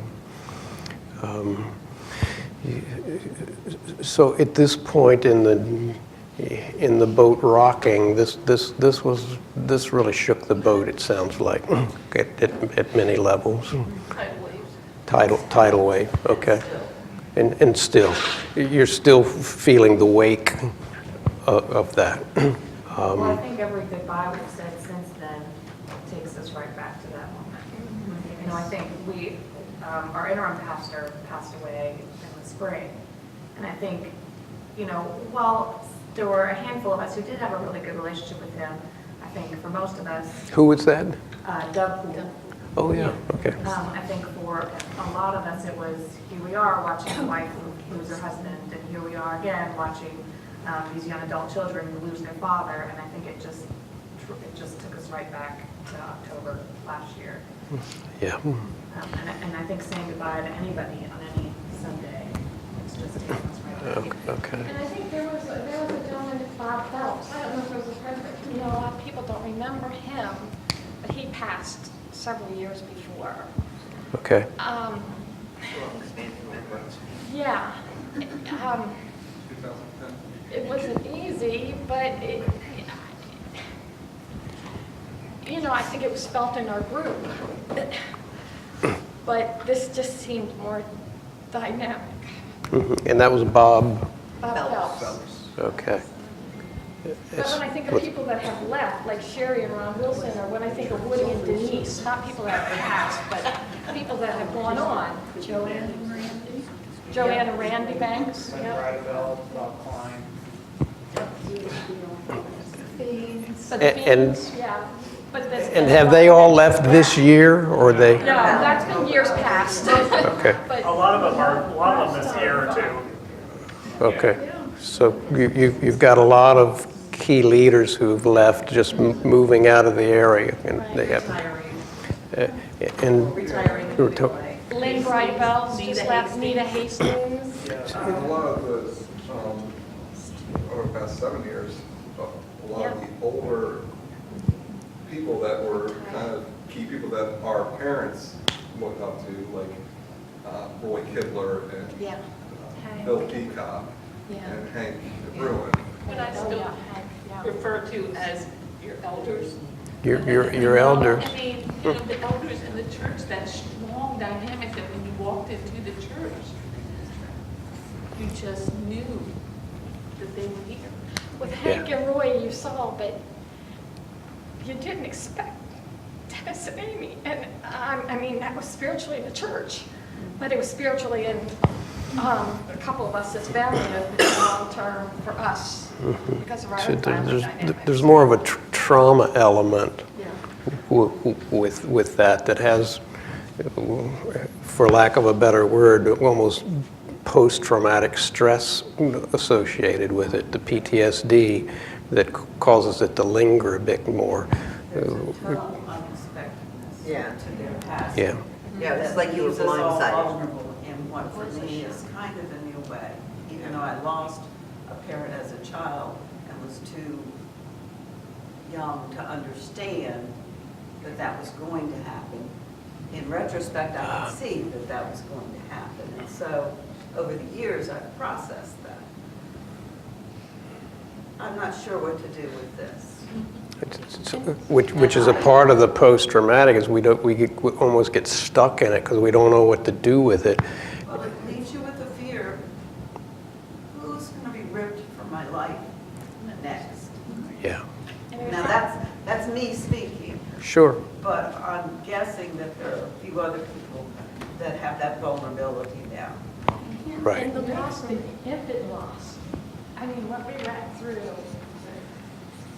Corey and Angela, and now Matt and Melissa, and even in our own personal family, and just infant loss, that's a great. Did you say Infants, they're babies. Right. They're babies. Right. Mhm. Infant loss. One of the things that makes it, I think, so difficult for us too is that these kids that we love, we love these kids, and we feel they're hurt. Right, And we want to take it away from them. We can't get away from them. right. So it hurts us continuously that we can't take it away from them. You can't fix it. And our kids, my two kids, grew up with them. Corey came to my house every day for 7 years or something, as I was his babysitter. But my kids, how it's affected, they can't, they have a hard time dealing with it. Kevin was in that same group, and so that makes it ongoing. Yeah. Yeah. When you're confronted with, you see it, and how do you say, I want the hurt because you're seeing them. Mhm. And then you're trying to confront your own, like, I have no reason to hurt like they do. But it brings up other dynamics. And I mean, even for Chris and, you know, I mean, all of our lives when it touches. When you see somebody hurting that you love and you can't fix it, there's a whole nother level of pain to that. Wanting to take it away and you can't. And sometimes it feels like just being with somebody isn't enough.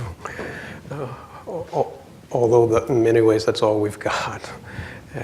How do we be with? How do we not avoid? Your courage to be here today, oh my gosh, says something about you, but also it says something about this body, that it's safe.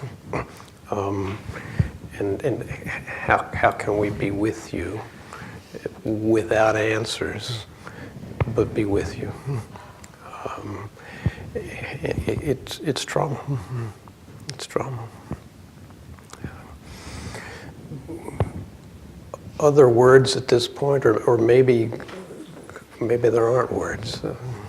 I think it's just, I've been struggling with like my worldview has changed. Like my relationship with God is still strong, but who I think God is almost has to be a little bit different now. Can you say how it's different? I think, and this is a naive, maybe American thing to say when you live in the first world, is this is real faith and these are real people, and we were almost protected by God, and that there was, I trusted him and I felt secure in that, and now that trust has been broken, and so I don't feel the same secureness with God that I felt that any of this could be taken away, and you're not necessarily going to stop that. And so what am I, and what does that mean? How do you talk to God about that? Go ahead. This is an important part of the story. What do you say to God? I just try and say that I still believe he's good, and that I trust him, but that I don't understand. And so, I mean, it's not something I face every day. You can't. So when I'm especially bad, I just have to have that conversation and remind myself of what God's character is. But I don't just take it at face value anymore. Right. I have to experience it, and so I have trust issues. Well said. I just want to give you a hug.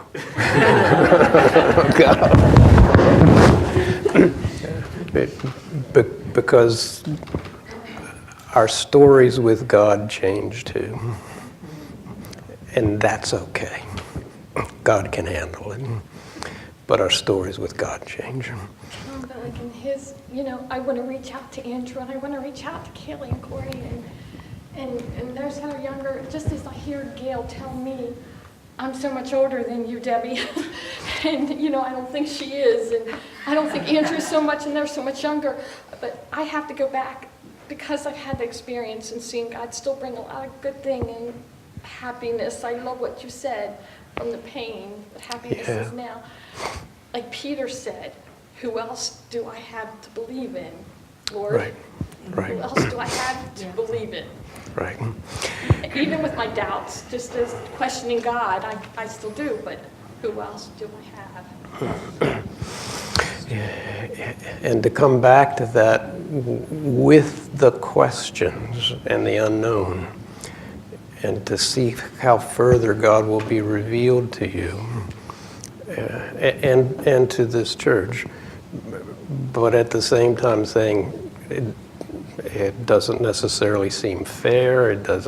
We got all this other stuff but it's cracking open the potential for a very different relationship with God that's still developing.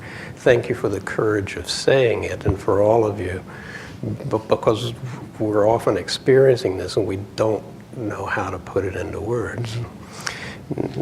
And so you got chosen for the leadership position, and you're figuring that out. At the same time, you're figuring out, how am I going to relate to God?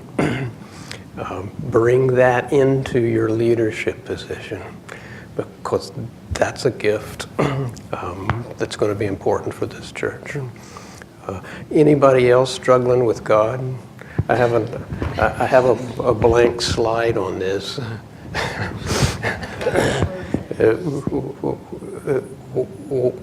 What are other people saying to God? And do you resonate with what Andrew's saying? I mean, yeah. There are lyrics, and I have claimed it as a way of God sending me a little note saying, I'm still here. You're going to be all right.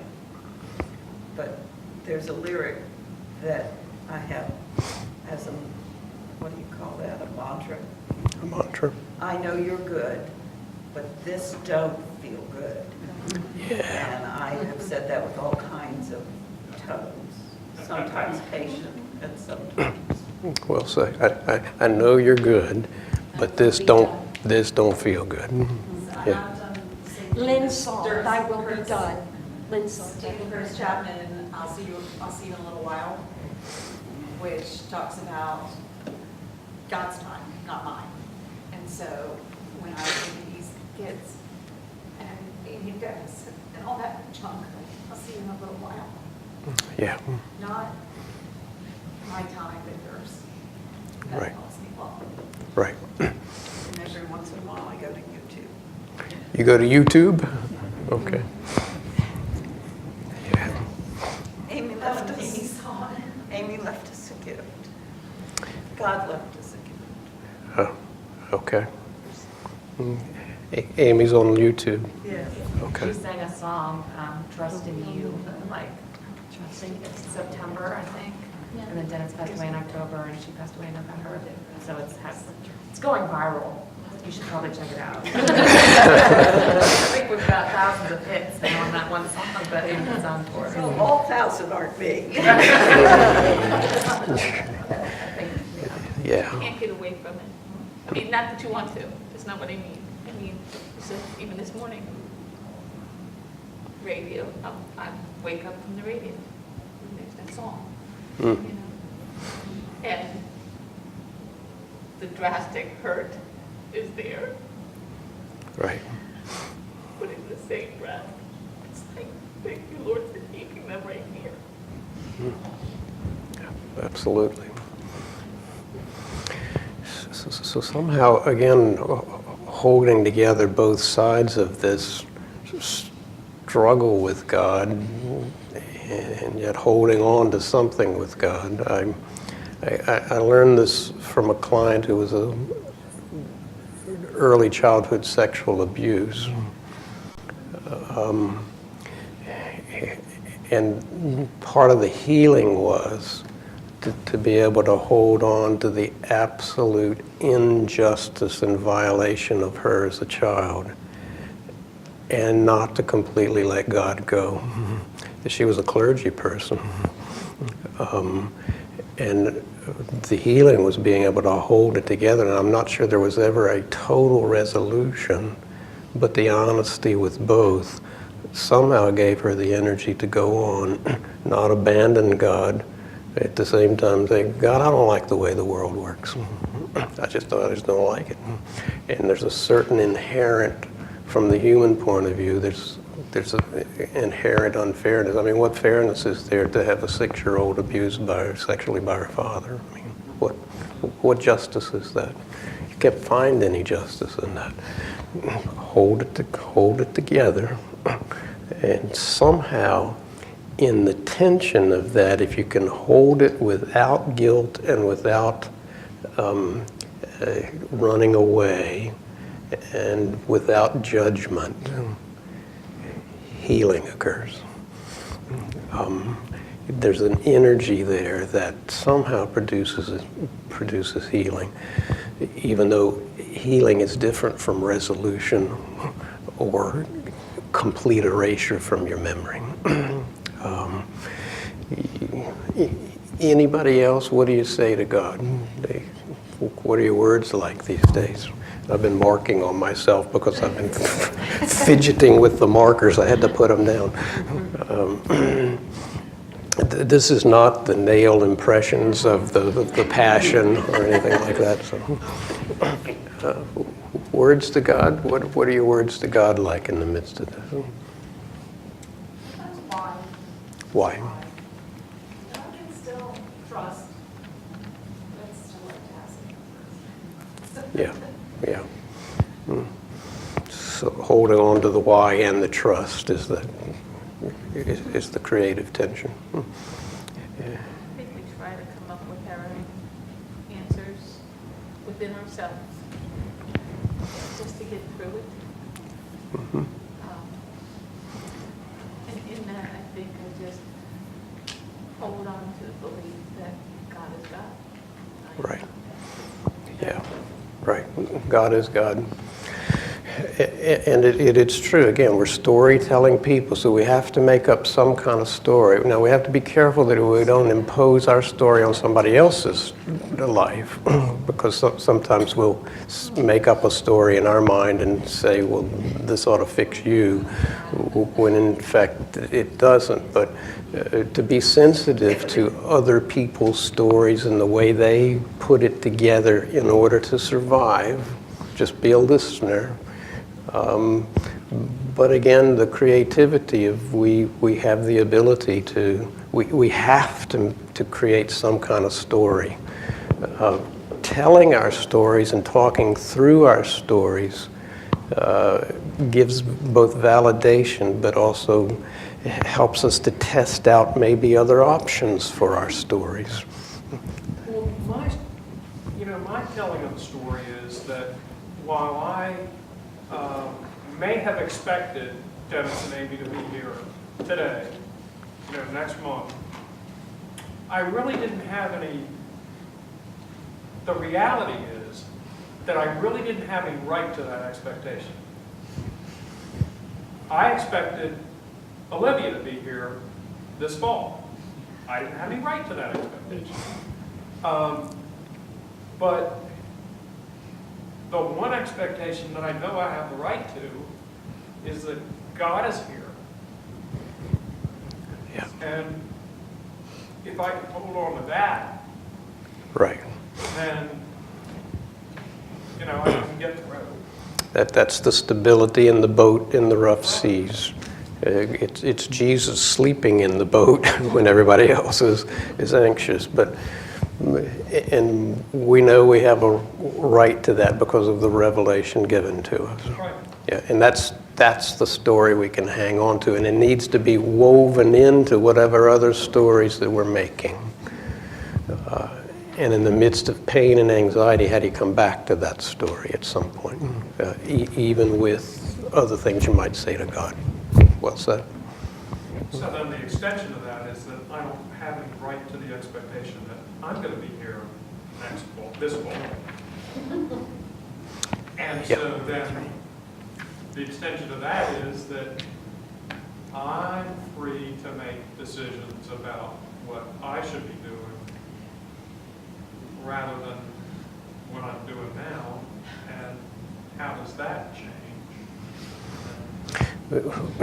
So an incredible freedom and an incredible responsibility. But powerfully, if we could live our lives that way. It's not easy. No, and everything within our culture and most cultures, it's not saying that this one is particularly good or bad, is out of our humanness, we want a little more certainty, so we make up stories, and as opposed to living into that freedom. Yeah. And so what in your life, and for everybody else here, what will be the release of energy that comes out of the grief and the shattering of our stories. There's a release of energy. What's that going to look like, and how am I going to use that to keep the one story going that I know is the story that I have a right to? And I don't expect you to have an answer, but there's a release of energy that's going to come, that's going to be a part of your story, this story, moving forward. I'll look forward to seeing what that is, and I'm sure you will as well. Any other words to God that you would share that are going on? Thank you. Thank you. Okay, so right. We're all going through this, but there's a significant reason. Right. We're beautiful people. And in the grief we have to do, we have to remember the beauty in what each one of us got from them. So thank you for Amy and Dennis. Thank you for this family, church family and wider family, and so gratitude's going to be important even in the middle of grief. And there are a ton of psychological studies now about the importance of gratitude on a daily basis. My Jewish rabbi friend says the Jewish tradition is you need to think of 100 blessings a day, ways in which you're blessed. That's the Jewish tradition. At first it seems like a lot, but if you really do start thanking for breath, for life, for the food, for relish on your sandwich, even though not everybody else would do that blessing. You got the mayonnaise. But then for community, for all of that, 100 blessings a day. So I want us to do two things before we stop. This won't finish. You're going to be community for one another. You've got some ideas about where not to go in terms of blame it all on Patrick, for instance. You've got some real ideas lived out even in this moment about health and the sacredness of this particular community and community in general. We've got some images we're going to play with. What scriptures come to your mind? That's the other blank slide that I had up here. And we don't need necessarily commentary, although you can give commentary if you want, but when you're in the midst of grief, what scriptures come to your mind? Just shout them out. You don't have to do chapter and verse. This is not a test. It's out of your faith. What's the remembrance of the word that comes to mind? Anybody? Trust in the Lord your God and don't lean to your own understanding. In all your That's ways. paraphrased a little bit. Yeah, from Proverbs, yes. I heard another. Be still and know that I'm God. I flee to the depths of Sheol. You didn't hear? Go ahead, say it again. She couldn't hear. If I flee to the depths of hell, you are there. Yeah, Psalm 139. You already said it, lo, I'll be with you even to the end of the age. Yeah, Emmanuel. I'll be with you. Others, just shout them out. I don't know the exact, I'll do my best. Though I walk through the valley of the shadow of death. Yeah, Psalm 23. Thou art with me. Mine is just simply, I am. I am. I am. I trust in you, my times are in your hands. Absolutely. From the Psalms, yes. Therefore, do not worry about tomorrow.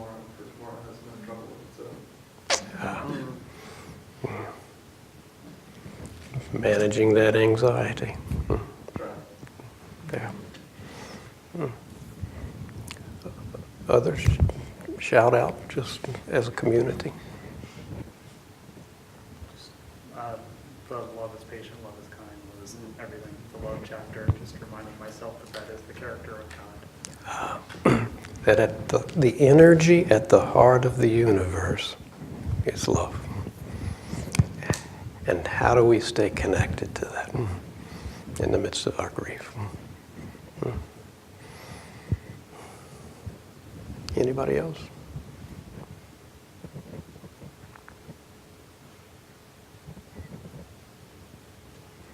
Plans I have for you. This is the same one that you were saying, Kevin. Plans I have for you. It's the Jeremiah passage, yeah. Yeah, Yeah. But, Mm. Yeah.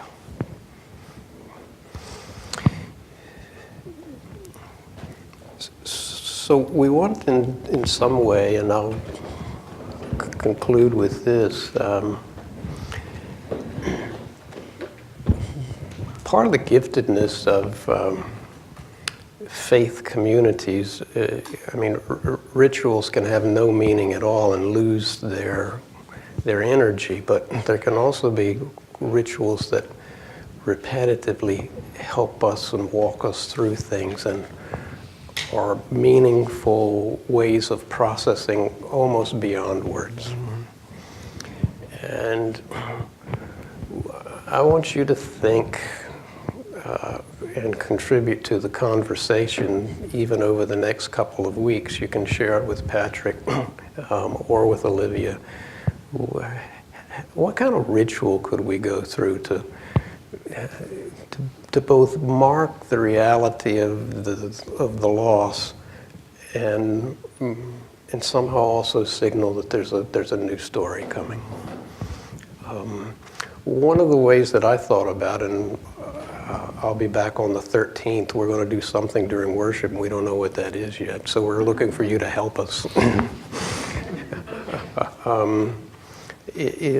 What would it be like to come prepared to that service to write out, and those who are willing to shout out, what are your laments, your honest laments, and then what is your praise? Because that's what the Psalms of Lament do. They always start with lament. They always end up in praise. What we don't realize, because you don't see it often in the chapter divisions and the way it's set up, is that there's always a space and a pause was occurred in those liturgies between the lament and the praise. There was a silence in between.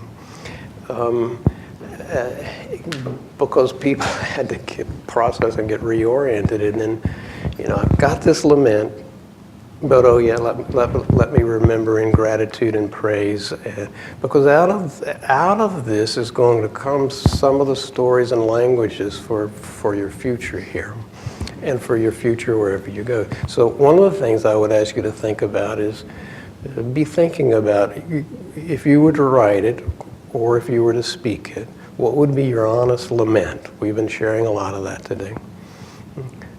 And what would be your praise? And maybe we'll work that into the sermon, but there may be some other ritual behavior, group community ways of being and acting together that would be helpful for you and for us. And since being trained as clergy doesn't mean you have all the answers, input from the body of believers would be welcomed. And shoot that towards Olivia and Patrick. And let's see what happens on the 13th. Because worship is a way of the community both drawing on the energy of God, one another, and setting a tone for the rest of one's life. And let's see what happens. So be thinking and praying about that if you would. I think we've done what we need to have done today. It's about 3:15. I can hang around longer if you want to hang around longer, but it feels like we've done what we've needed to do today. Anybody like to have the last word? Otherwise, I'll give it to Patrick, since we'll put you back in role. But anything anybody needs to say before we close today? I'd like to thank you so much. Oh, you're welcome. Glad I could be here. Thanks. We're very thankful to you, Tom, for your leadership and your guidance and for helping to walk with us through this as you continued in the history of College Parkway. So thank you so much for that. Do you have an honorary membership? Well, that comes with a committee membership. I'll pass.